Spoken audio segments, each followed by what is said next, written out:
Welcome to Kenya's biggest conversation. Thank you. This is my home. Yes. This is my home. I've just come home.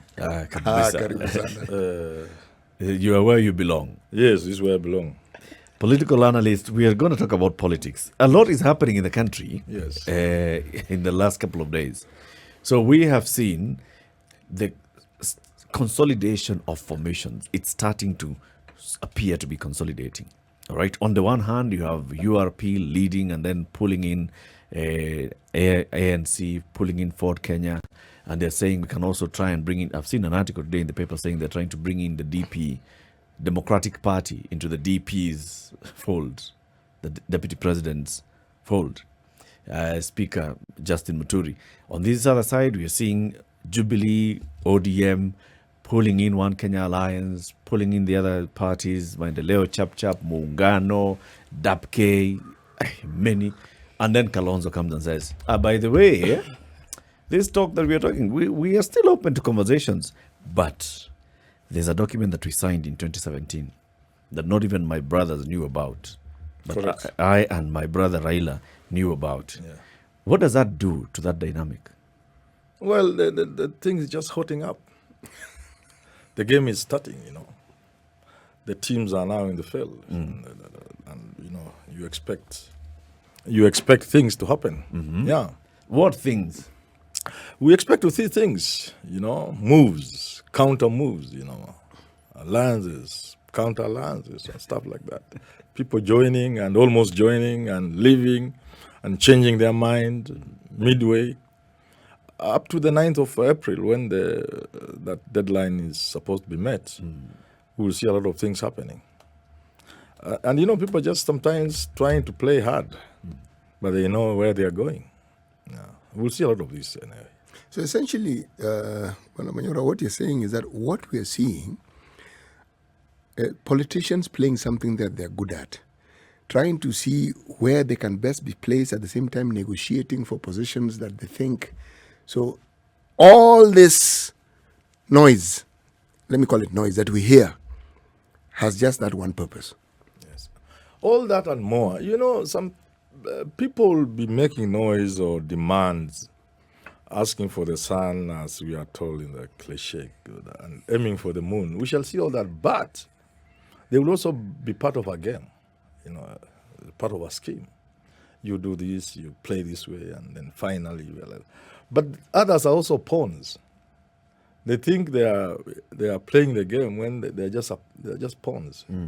All this is a mixture of things. Yeah.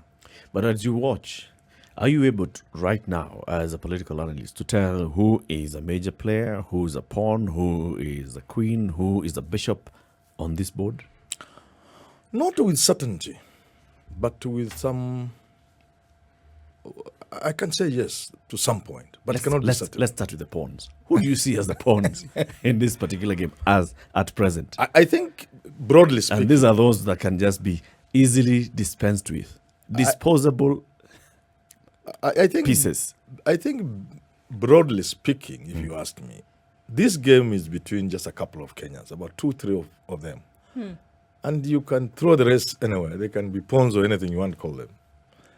Really, this game is played by Uhuru Kenyatta, Raila Odinga, Gideon Moi, on that other side. And that's the bigger side. And from the opposite side, William Ruto is watching, and he's basically alone. Alone, anybody working with Ruto does not read Ruto's mind. So whereas the other side has like 3 players, who know the game and they control the game and they design the game. On Ruto's side, I think he's alone at that big level. But of course, as an individual, he must have confidence. So he's alone, but with confidence, at a lower scale, the Murkomens and the rest.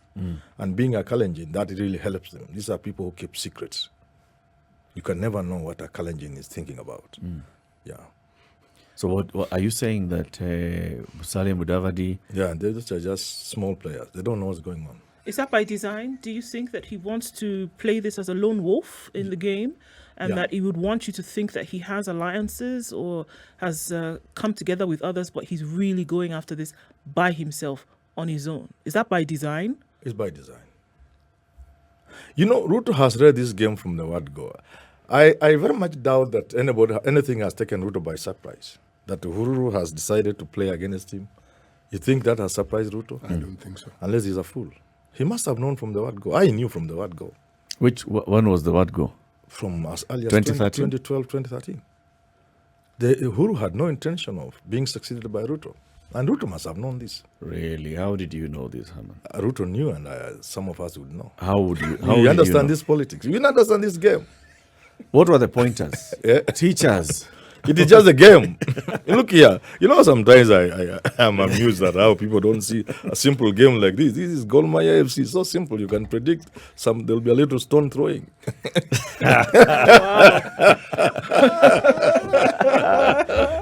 But Herman, I think you're just posturing here. You knew Listen. by 2012 that Listen, when you get to Kenya's 2020, game started just before independence with the colonial masters in terms of who they were going to put in power in this country for their own interest.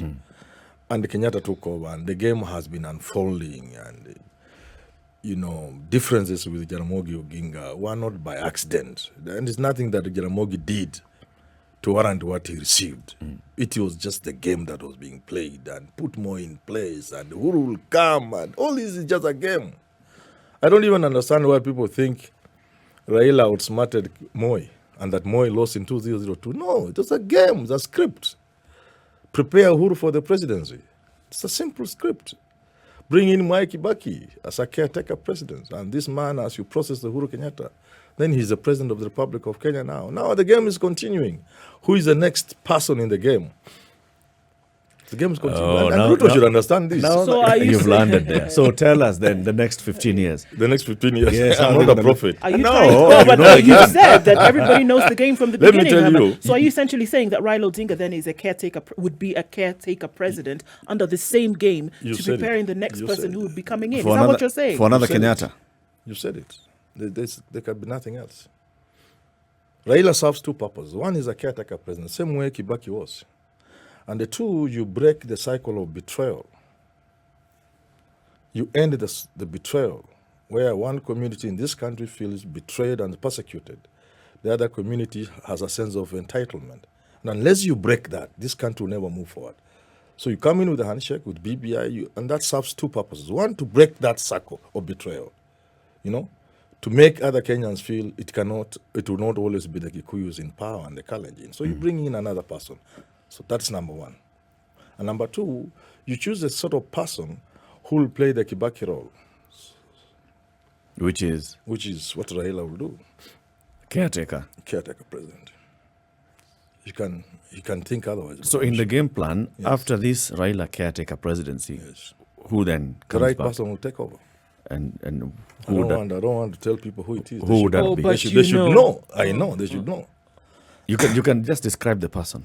No, you know. There's a prince in this country. He's tall, The prince. Kenyan, If you don't see the and prince, he comes from Kenya. He's Yeah. black and he's a prince. Yes. and he's a prince. Yes. But then, Herman, to be honest, if Yes. you look at what you're saying, Yes. with hindsight, everything you're saying is palpable, it's explainable. Okay? But then it brings two questions to mind. One, is the game a locally manufactured game, or do we have people with vested interests who are helping move the pieces?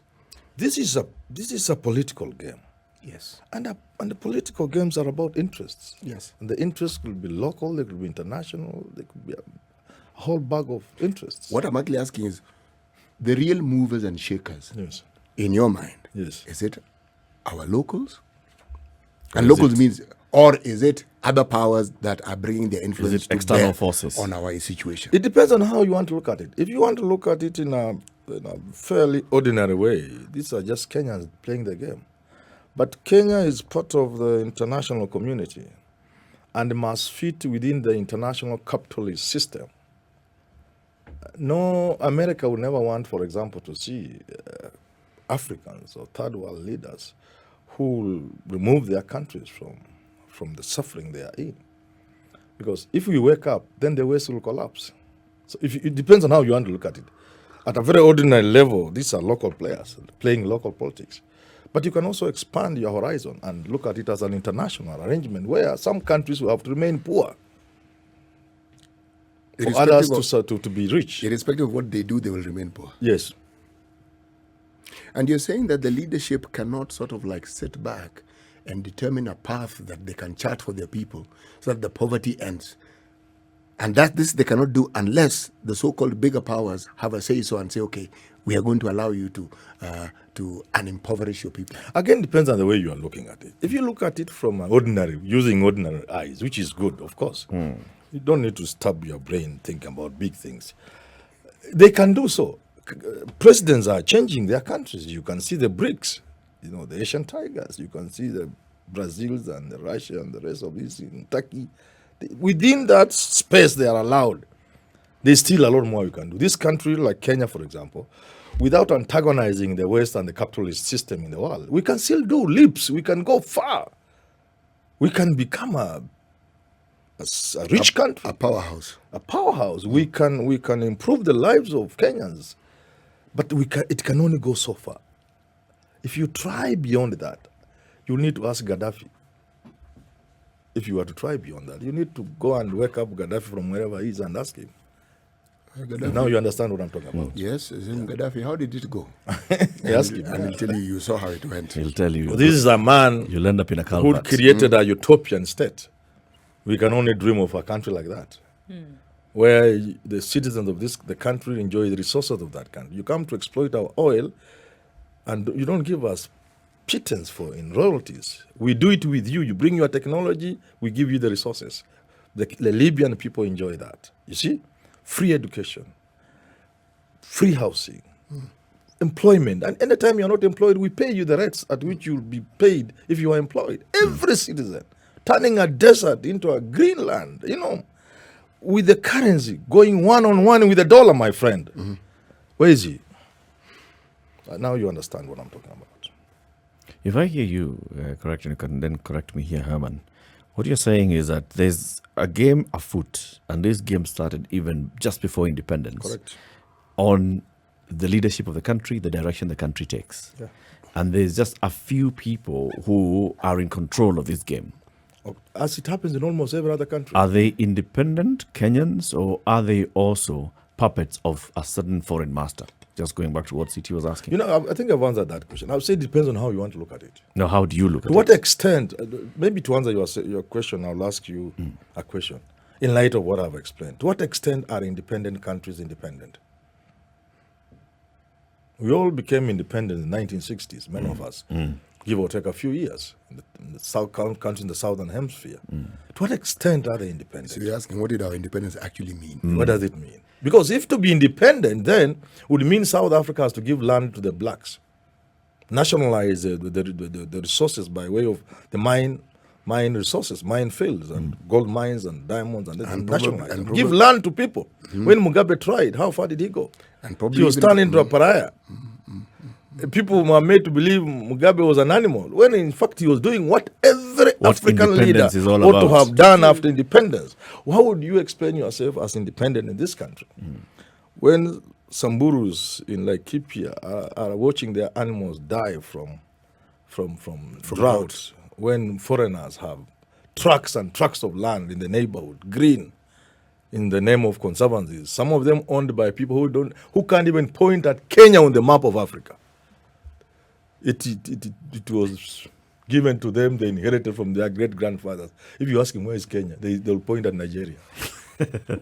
So, it depends on how you look at this thing. We will celebrate what we have. We'll celebrate our leaders. They are doing their best within that understanding. But if you open your mind and you want to be critical, then you realize independence is a farce. I'd argue that even with that limitation that has been created, whether it is in mind or in reality, that even with that, the one that is available, that the best is not being done. I'm sorry. I've said that already. That they're not doing their best. Even if we say that there is a cap on limitations, that the best is not being done. On a scale of 1 to 10, let's say 0 to 9, 1 to 10, if what we can achieve within that scale the other problems notwithstanding, like you put it, we have not even hit 3. I mean, that's what I've said. We have not hit 3. If we hit 5, this country will change. If we hit 6, by the time we get to 7, there will be no slum in Nairobi. The poorest neighborhood will be Buruburu. By the time we hit 7, just doing the best we can do within those restrictions, within the international restrictions. So it's true, we have not even scratched the surface. So this song and dance, because that's what I choose to call it, that we see of power trying to pass from one hand to the other. Folks are putting together, what are they called? Coalitions. People are talking about where they're needed and where they're not needed. Really doesn't matter in all of this. It's still trying to pass the power from the hands of a few back to the hands of the others, and in a short time back to the hands of the others. It's just musical chairs that's being played here, and the people for whom development, for example, needs to happen, is not happening. There's tokenism that's being passed out to make it seem as though we're doing the work for you, but really not even scratching the surface. That is true, except that if you look at history, sometimes when things are moving that way, something happens. A man comes on scene, you think he's going like everybody else, and then he changes things. So sometimes we would hope if someone like Raila took over, because he has a vision, even within the limited space I have explained, something could happen.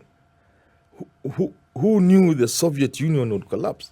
It took a Gorbachev. Of course, there were other factors, including contradictions, inherent contradictions in the system. But it took Gorbachev, Mikhail Gorbachev. So you could think things would be normal, and then the person you put in place could also change things, or he could influence things without a revolution sort of way of doing things.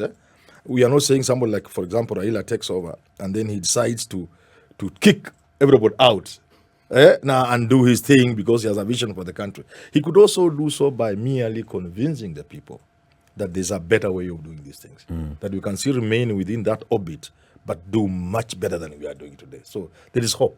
Yeah, I'm not saying all is lost. But going by your theory, you're basically saying that this game is played elsewhere, that what the people are presented to is one version of a game. Therefore, the voter does not really have much of a final say in whatever happens. The voter is corralled into a certain direction so that they just rubber stamp a decision that was made elsewhere in some boardroom. My friend, that is not unique to Kenya. That's what happens everywhere. Americans think they are voting. It is interest groups that make them vote who they vote for. The media plays an incredible role in who becomes president in America. So the voter, yes, you hold your vote, but the direction you take your vote may not entirely come from your thinking. It is international. It happens everywhere. Secondly, the modern state, as we know it, the modern state is not an infrastructure to help people improve their lives. The modern state is an infrastructure created by a few to make them enjoy the resources that a state has to offer. Everywhere in the world. That's why countries that have transformed have had to do it through revolutions.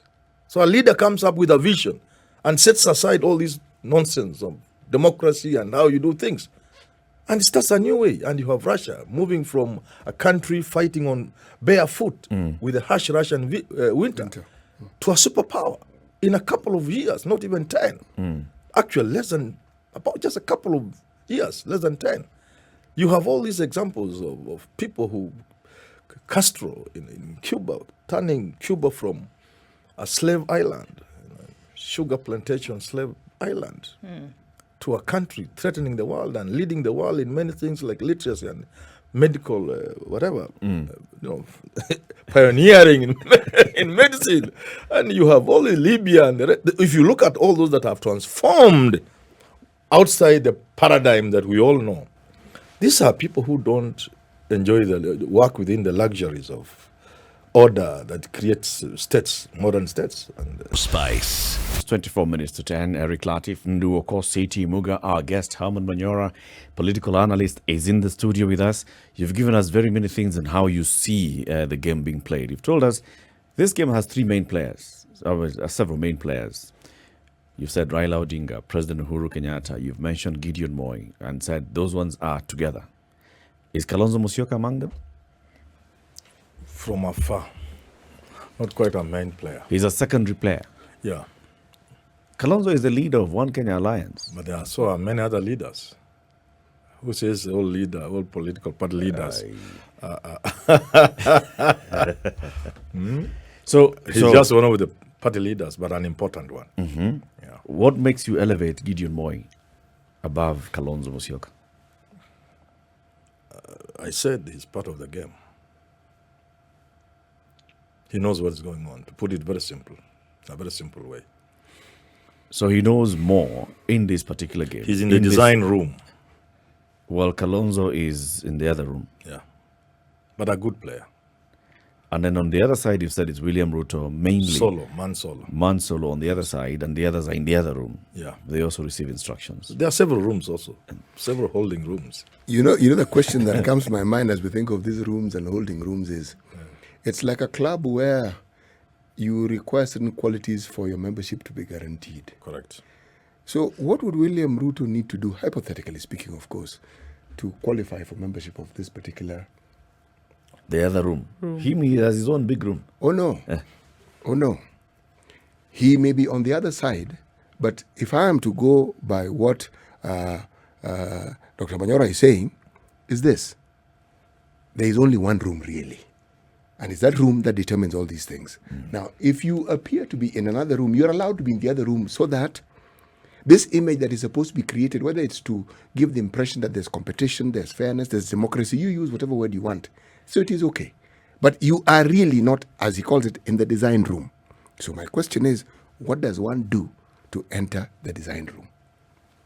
It is the difficult question because basically he's a rank outsider.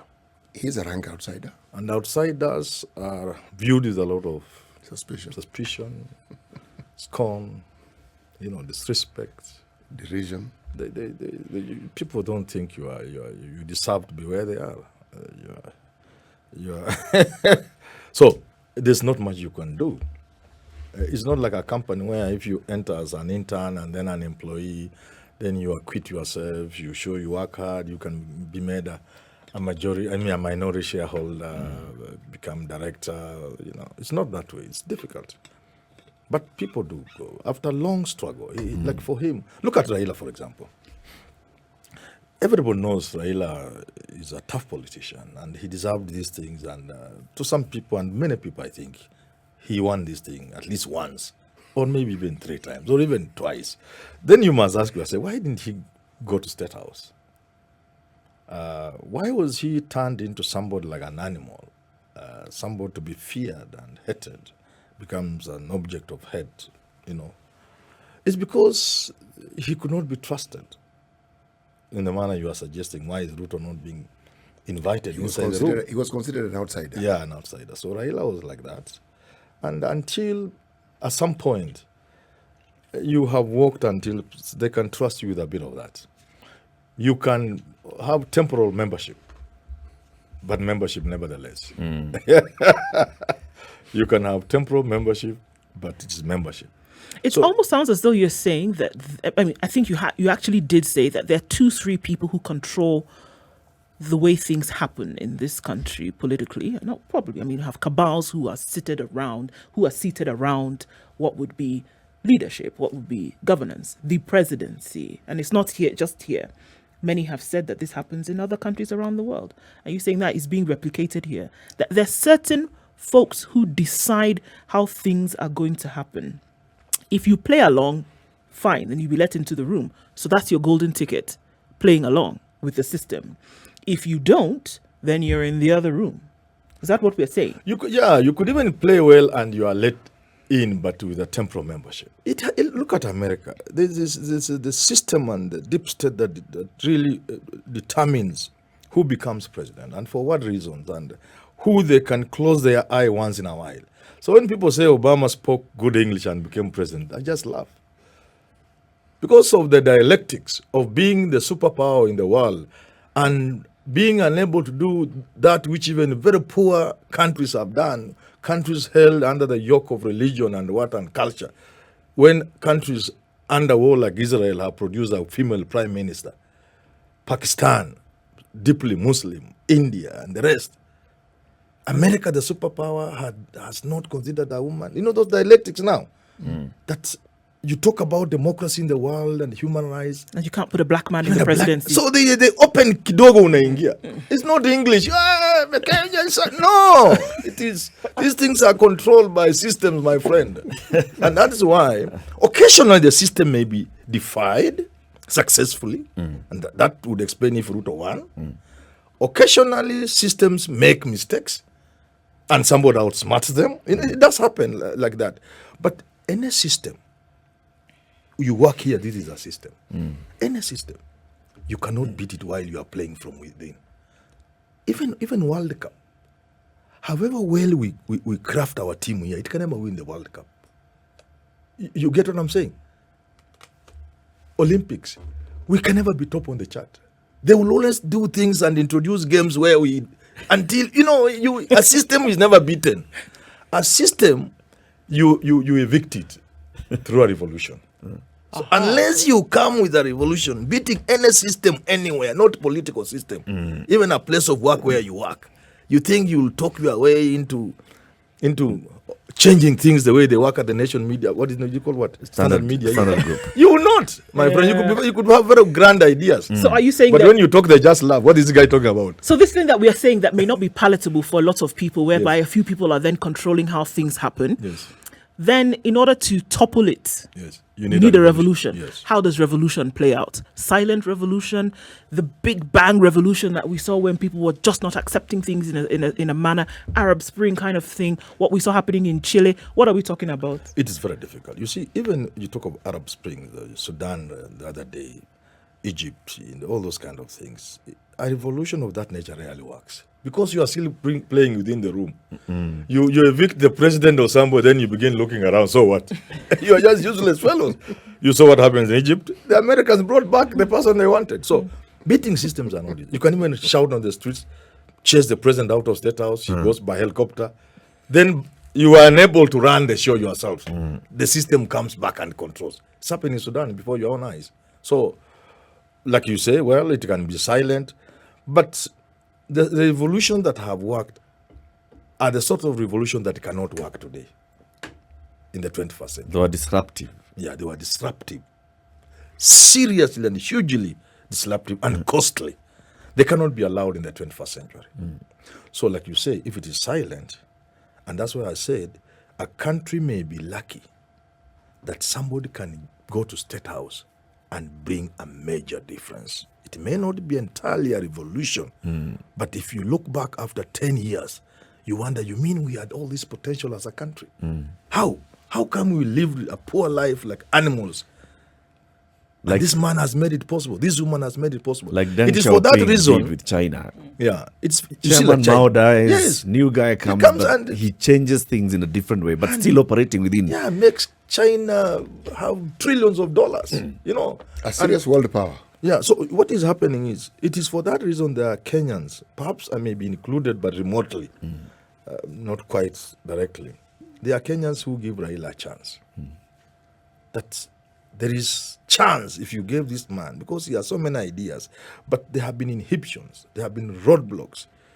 Perhaps the way he's playing it is finally to get on the steering wheel. And while there, he's a man who can move a few pieces here and there and give this chance to realize its potential. So Raila has accepted now that the way to get into this place is to play with the owners of the system. Correct. Is to go in and say, all right, I understand, I acknowledge you're the owners of the system. Yes, yes. Let's work together. Let's work I am together. willing to play your game. And I'm not going to be disruptive, but you'll also have to allow me to make a few Changes here. changes and there. here and there. Otherwise, there's no point of me becoming president if what I have stood for all this time is not realized. So then, Herman, who are the owners of this room? Because as I hear you, let me just lay down the way I'm hearing you saying. There's a room, there's a system. The system has owners. Okay, and we call this the room. Yes. And then there are people who are allowed to come and occupy temporal ownership. Yes. Occupants in this room, but they're not the owners. Correct. And then there are people who are strategically placed as part of the system to go and occupy the other room so that we can sanitize this room and ensure that it's not one system that is controlling. There's democracy. You can see the other room, how it's playing out. Yes. And then there are people who are then allowed to occupy the other smaller rooms in the big house.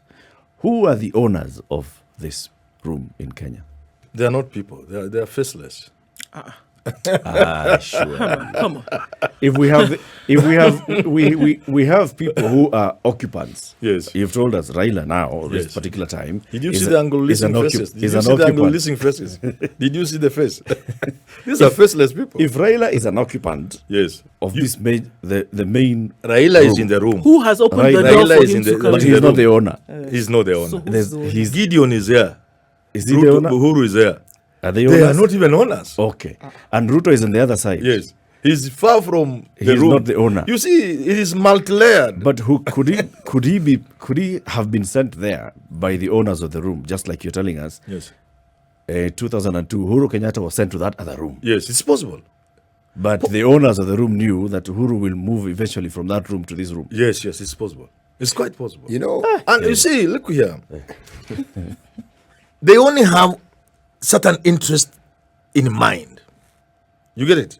They look at the bigger picture. And one thing about the system, they are long term. When you are looking at 2022, they are looking in 2050 something. What is Kenya going to be in 50 years? Who are the people going to be controlling the economy of this country in the next 15, 20, 30 years? They are long term. So if it serves their interest that somebody like William Ruto for now can be president, they will allow it.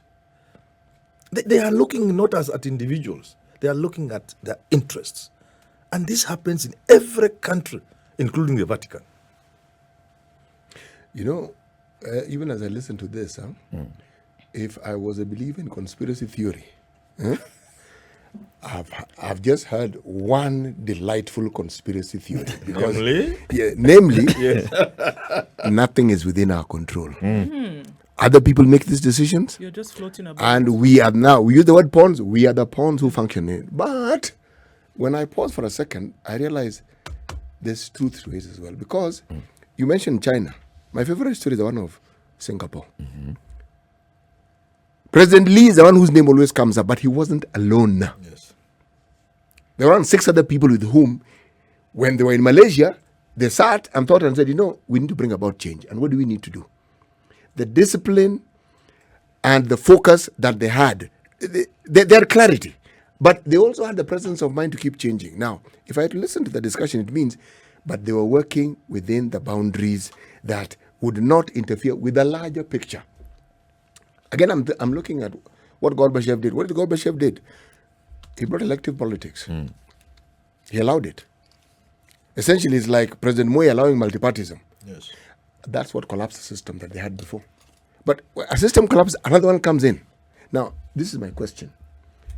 With this new system that region has had, Russia specifically, do you think that this current president, Putin, actually has the powers to do what the world seems to think he's doing? Or are there other powers within his country who may not particularly share his expansionist ideas, namely the oligarchs and probably the army? You know what? To answer your question, I'll give you the best example of deep state. Deep state, first of all, generally agreed, is the group of people, rarely well defined, who think the country should move in a certain direction, sometimes always so. So they believe they are working in the interest of the country. The best example of the deep state are always the military. Generals, both serving and retired, who believe a country like America or Russia or whatever ought to move in a certain direction. And they constitute the deep state that then controls who occupies White House or Kremlin or whatever the place you call it, residence of the president or prime minister, and what goes on. So yes, Putin may be the face of it, but it could be forces that if we try to defy, sometimes could be a problem. But they are always lucky. Sometimes they have a person, for example, like Putin, who is a firm who's a very believer. good, I don't know, they're a very good person to do what they're thinking, to carry on the thinking. Yeah, and the ideas and the vision, if you call it a vision for that matter. So, and you look at it, even to answer your question, some of these big things can rarely be done by an individual unless they look like North Korea. Do you think that guy would work unless there's a system that backs him and for which actually he's working and representing? Some of these things, you can't do them alone. You know why I'm inclined to believe what you're saying? I look at Pakistan, where it is established. You really can't make a move without the military. Yes. The other countries in the world do. In Nigeria. Doesn't the military play a very big role in what happens in the country? Still does. Yes. That's why a former military general is the president. It's the problem in this country. When people hear deep state, they read it at a very shallow level. They think Uhuru Kenyatta and some people meet and they are the deep state, they can control, Raila becomes... No, it's bigger than Uhuru Kenyatta. So big that if Uhuru Kenyatta, for example, try to defy them, they may ignore him. They may push him aside and have what... There are stories about what happened in 2007, which we can't say here because we don't know what happened. Of some people not wanting to play the game, but they are told, look here, this is not your game. Go ahead, go and do whatever. You know what I'm talking about. So really, but we in Kenya look at things sometimes in a very simplistic way. I like things that are simple and looking at things in a simple way. But when you become cheap and simplistic, you lose the bigger picture. Deep state is not Uhuru Kenyatta. It's not Gideon Moore. It's not Mount Kenya Foundation. Herman, as you're saying all of these things, do we not run the risk of then rubbishing things, like the Constitution and the power of the people and et cetera, et cetera? Don't we run the risk of then removing that inherent belief in people that they feel as though they play a role in the country? Don't we? Or are you saying even those things are a farce as well? The things we are saying here, we shouldn't be saying them. But the things you're saying, or the things we shouldn't be saying them. But as I told, there come a time when certain things ought to be said and done.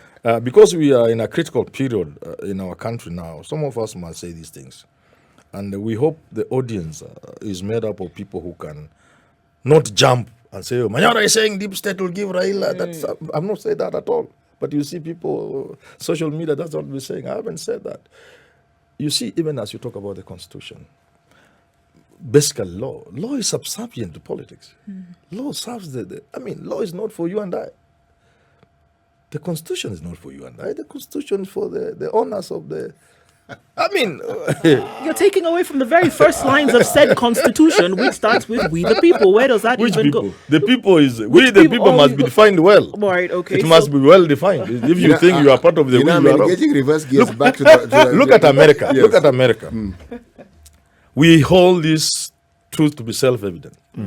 That all men...